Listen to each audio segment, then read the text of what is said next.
It's Wednesday evening. It's May the 18th, isn't it?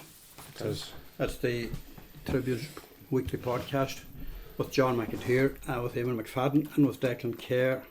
I suppose in the last week, boys, there's a couple of big things. The protocol and the protocol and the protocol and what's going on.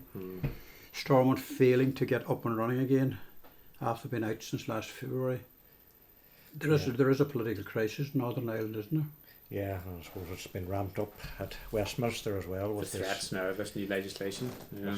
You know, and where is that all going in terms of, is it brinkmanship, or is it? I don't think it is likely, because it's actually going to some of that rewriting of the protocol. One of the big problems that there is, Liz Truss looks at herself, she's the Foreign Secretary, she looks at herself as next in line to Boris Johnson, which could be sooner rather than later, given that their inflation rate today has jumped 2% up to 9%, and it's expected to go up another couple of percentage points, so things are not good.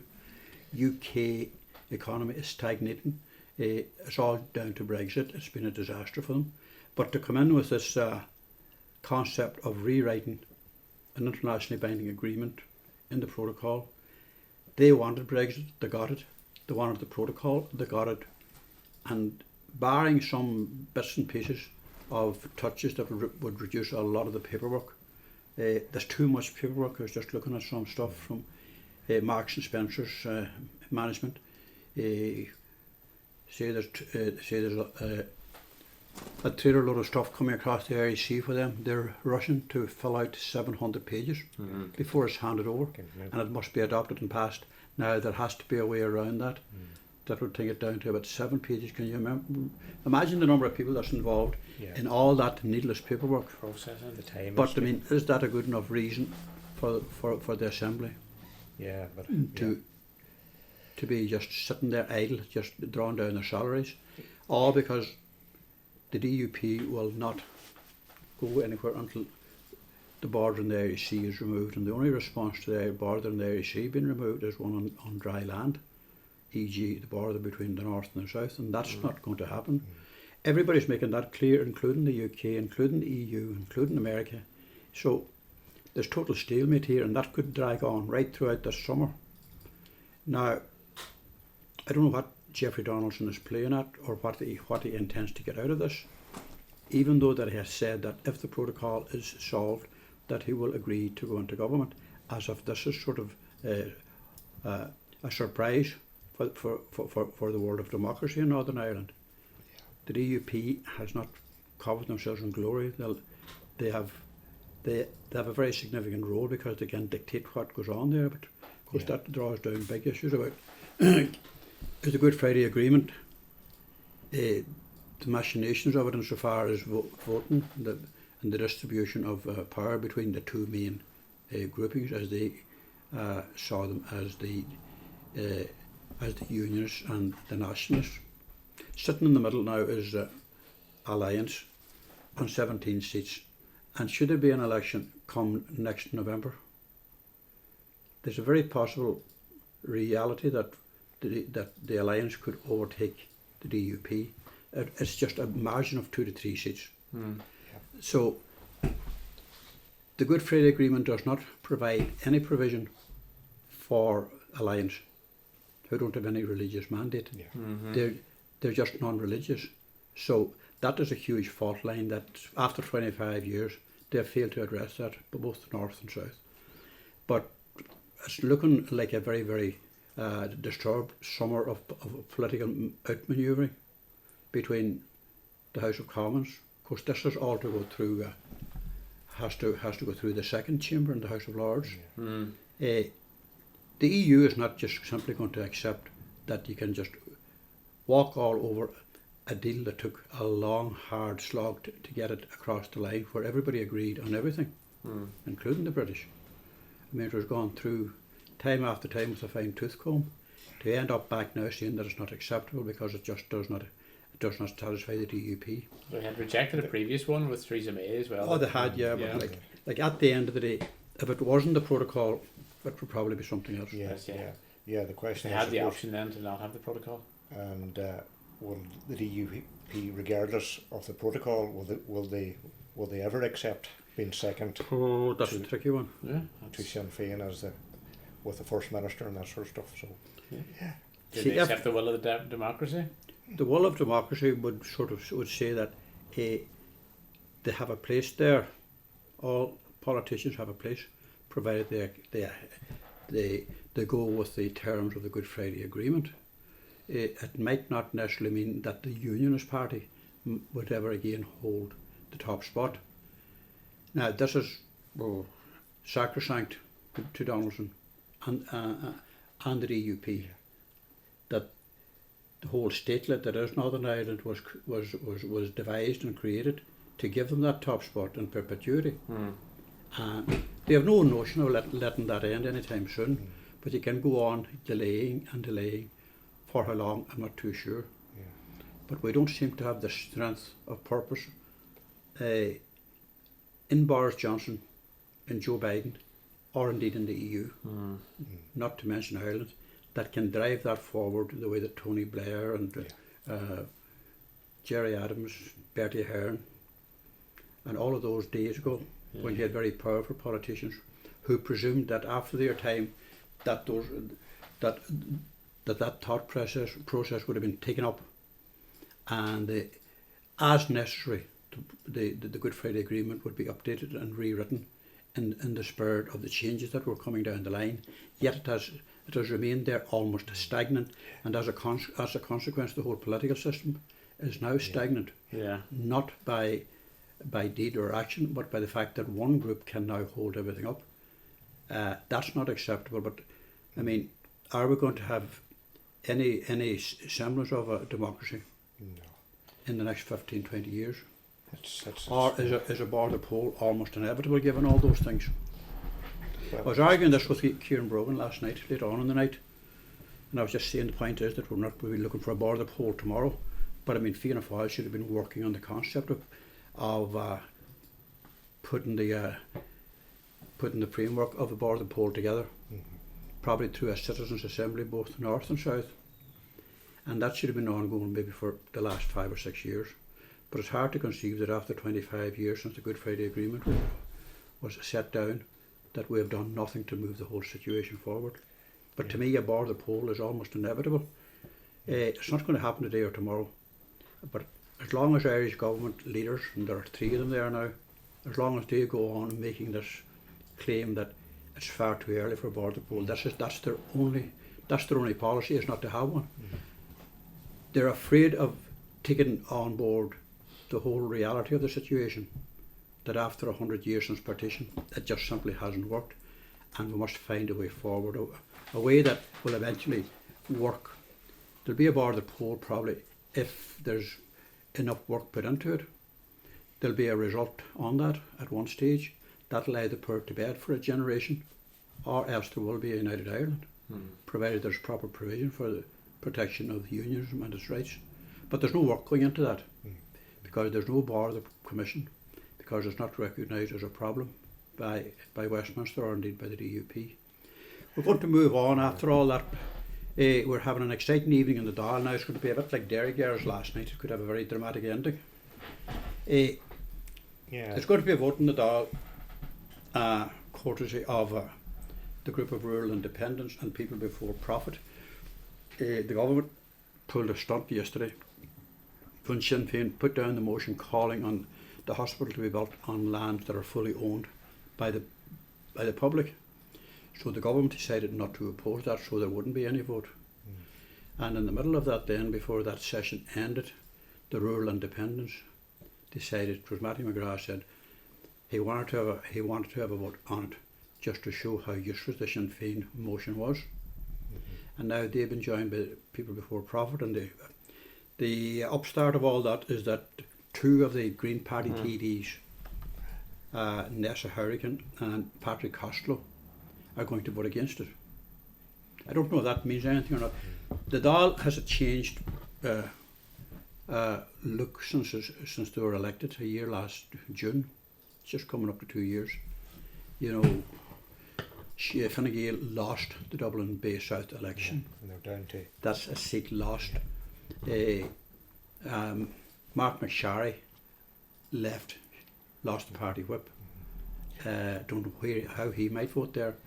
But if the rural independents and people before profit are going to oppose the Sinn Féin motion, then the motion will be lost, I presume. See, we don't know what. Well, apparently, the government deputies may abstain, so it's going to be a bit of a mess of an evening. You know, if you allow for the government, the government parties abstaining, then the Sinn Féin motion should be carried. But the vote is at 8:30 this evening, so we're a bit ahead of that. So we'll move on and try and forget about it and look. Eamon, columbarium is the first mention in the Tribune. That's Tell a word us I wasn't familiar with at all until a few days ago. Columbarium has been proposed for Ard's Friary. A columbarium is basically a place where you can inter the ashes of a person who has been cremated. Not a tradition maybe that would be widespread up here and the kind of rural areas, country areas that have lots of graveyard space or more than urban areas. But certainly a changing trend in the last number of years now, between people who've been cremated abroad and been brought home and people who've been cremated here and all that. There's no crematorium in the county, but I think Cavan is where the majority of them go. But one of the things that's been proposed is a columbarium down at Ard's Friary is a place now where you can inter the ashes of your loved ones, and that is a proposal that's going to go forward to the county council for planning permission. They're looking to maybe install 300 and enough. They call them niches. It's each little space is almost like a little kind of protected shelf, and it's at the rear of where the little amongst graveyard. Be outside, is it? Outside. Yeah. There is one down in Ennis Cathedral, but that is inside the cathedral. I've seen that on Nationwide. It's very ornate. That thing got a lot of news coverage in its time. Being the first. It is very ornate looking, isn't it? It's very ornate looking. They're very beautiful looking things. And I spoke with Joseph O'Neill, who's the owner of the company that's going to possibly work in tandem, or if it does get the go ahead, is going to work in tandem with the community down in Ard's Friary, and they're going to initially have about space for 320 of these niches. So that's 320 remains to go there. Does that seem like a lot? I suppose. Yeah, it seems like a good Again, amount. it'll all depend on cost. Again, yeah, I know there's been controversy in the past. Kerry County Council had an issue when they brought one, and they were quite sort of staggered at the cost of it at that time. I'm not sure what the cost of the ones were in the Ennis Cathedral, but I know, speaking to him yesterday, that they had 240 spaces initially, and within 4 months they were all completely booked out. Quite often those are booked out from people maybe with connections to maybe County Clare from America, Australia, or overseas, or even other parts of Ireland. So I have a funny feeling that the likes of Ard's been the attraction that it is for so many people, a spiritual attraction. It's a beauty spot. There's a lot of things to offer. It would be. So you could imagine it's a way for them to diversify what they do down at Ard's in some regard. It was a Franciscan seminary in its day. Hallowed spot. Very, very, very beautiful and peaceful. Yeah. So it's interesting. They're getting ready to go through the planning process now, and if it does go ahead, there's a potential now that it could be later in the summer that it'll be made. These are handcrafted by all accounts and very ornate. And it'll be just interesting to see. I suppose it depends on the uptake that they get and the expressions of interest they get, but they certainly would have the room for it. I suppose Ard's has all the attraction and the facility being a sort of spiritual centre for the area. I suppose while it's only one, the one in Ennis has went very well. I suppose that's the only yard. They're extending that one now as well. Yeah, I would look at it from the point of view of cost, because in normal circumstances we bury our loved ones in plots that are free to use. We all have plots in different cemeteries around the diocese. This will involve a lot of extra cost in that you'll have two layers of cost added on there, the crematorium and whatever the seat will cost, You'll be talking a substantial amount of money, I would imagine. You'd think so. Yeah. It's one that we'll watch, Declan. We're going to move from that to Glasgow Celtic and the recent achievements. Will we ever hear the end of that? Well, this is Paddy McMahon's take on it. I think if you were anywhere last weekend, even locally, if you happened to be out in any local hospitality thing, I think the noise between Celtic and Liverpool winning the FA Cup. I think it was the noise was absolutely unbelievable. They're not going to win the league. They're not going to win the league, but Paddy. They might. But Paddy McMenamin has given his take on it, and I suppose a Celtic fan from his youngest days. Fan, Dahi? So they were. Yeah, kinda, not really. Were you all excited that they won the title again? Did you see the celebrations on Saturday at Parkhead? No, You didn't see that, but anyway, there were huge celebrations, I suppose, to mark them regaining the league title after missing out on that big 10 in a row last year. So, and Paddy's given us the lowdown on that. 61,000 gathered in to Parkhead in the east end of Glasgow, and I suppose, listen, Glasgow Celtic is a huge part of, I suppose, here in Ireland. There's a huge support, big support here in Donegal, and I suppose across the world as well. So it was a big achievement, and I suppose they'll be looking now to make it back to back. Near as big as Man City's achievement this weekend when they lose to Liverpool. There was people from our school away that the teachers took the boys. Got it there, the picture in there. You know what I mean? That was This is a Loretto Community College. yeah. Are they all Glasgow Celtic fans, or are they just out for the crack? I think it's just the football teams they brought out, that and some TYs, I think. Were you talking to any of them? Did they have a great experience? Did they enjoy it? Yeah, they said they did. It was good crack. And what about the football? Game wasn't mentioned at all, was Was it? it a good No. game? I don't know. I didn't watch it. But anyway, Here's something else that you mightn't have watched, is the Eurovision. I went to the bother of sitting down to watch the Eurovision. Take studios notes of it that ran to 4 I was pages. watching at that stage, John, and the UK was leading, but then that it was the people's vote then that People's vote cleaned them. cleaned it, yeah. Mm-hmm. Cleaned them, it was a good contest. Did you watch it? No You didn't want to in music? music. Yeah. A bit. The Eurovision is music, you know. Big time. 190 million people watching it. Oh, well, I'm not into that type of music. Like this. Is it just singing, not like? It's big, yeah. It's pop music.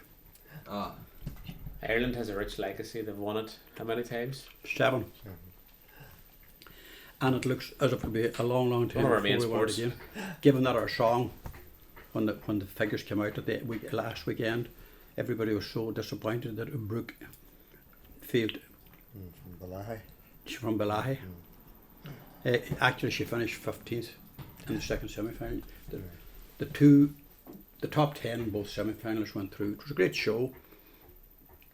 Just looking at my notes, I had penciled in the UK to win it, either from Spain or the Ukraine.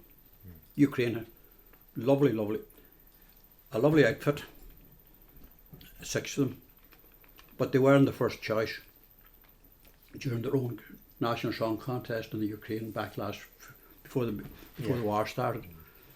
They had picked a female singer. Then it was discovered by the television company that she had visited Crimea in 2015, so she was disqualified. Anyway, we done a good page of stuff on that there. It's written in a fairly light-hearted mood, like most of the stuff that I try to do these days, apart from the Cath Lab. Calendar Girls, the movie. Have you ever heard of that? no, The film? no. It was a famous film from the north of England. Calendar Girls. There was a production actually that took place in Letterkenny, the play, a number of years ago, in 2012. It did very well, but now they're back this time with the musical society, the Letterkenny Music and Drama Group, with Calendar Girls the musical. So this is what they're now. They're now looking for a new cast for this musical, which is based on the original play, but obviously will have a lot more interactivity and singing and all this from it. Probably a lot more clothing as well. Slightly more clothing in it, and it is hoped to cast the musical before the summer, when the practice begin in September. So auditions are taking place in Ulster National School on Monday the 23rd of May and Thursday the 26th of May at 7:30 p.m. There's something to get involved in. That's a particularly brilliant show. That'll be very well received, and I We've think it done did it. very well before. On the front page, we have done a piece. Now you've done this second, but we're just going through it very quickly because we're out of time. A family whose mobile chip van licence renewal application was rejected by the county council. Says they will be considering legal action. They are the Peepers family, and they say that the chip van has cost them 25,000, and they had a mobile licence for 3 months, and when they sought to renew it, it was rejected by the council. That story and the lead story are on the front page. Cath Lab, Donegal left with second class status, and this is a reflection of the general response of the public to the political process, and indeed fundraisers all over Donegal who worked day and night to raise that 750,000 for a Cath Lab. All that we see coming back from that is the official response that the whole system is being worked on to try and achieve approval for it. Now, it was purchased in 2018, and this is a huge issue because the mobile Cath Lab service has a couple of more visits and it's gone, and apparently people will then have to go to Galway. Read that and everything else from the front page to the back page in this week's edition of the Tribune. Thanks. Talk to you next week.